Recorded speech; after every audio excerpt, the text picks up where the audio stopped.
We put down fresh sand in our chicken coop yesterday and we finished it up today. We had some rain come in we weren't expecting, so we are out here this morning finishing it up. We got coarse sand, which is the only sand that I would recommend. It is a little bit bigger than fine sand like you'd find in a playground, and this is good because coarse sand doesn't affect their respiratory like normal sand does, and it doesn't clump as good as normal fine sand, which is great for your birds.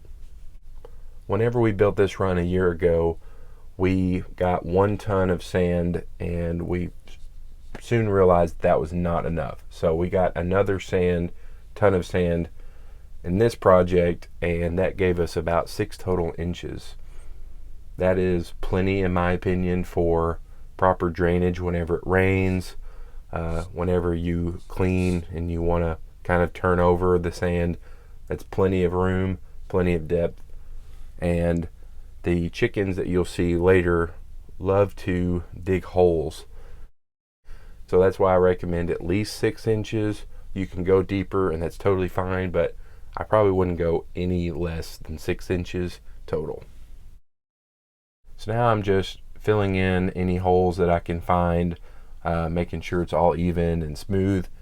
I wouldn't worry about it that much because the chickens are going to move in, they're going to dig holes, they're going to create the environment that they want, so don't worry about it too much. Here are the holes that I mentioned earlier. I think the chickens do this for a couple reasons. One being they want to sit in the cooler sand, and so they just dig a hole where it's a little bit damp and sit in it. I think another reason is they want to take a dust bath, so they'll clean themselves with it. And then the third reason is they might be looking for worms or bugs that are underneath. So if you get a rake, just kind of continually rake these out so they have new places to sit and it doesn't compact. We appreciate you sticking around. It means a lot. It's a short video today, just putting sand in a chicken coop and a lot of time-lapse stuff. So if you enjoyed it, I would appreciate it if you'd like the video. Thank you so much for sticking around.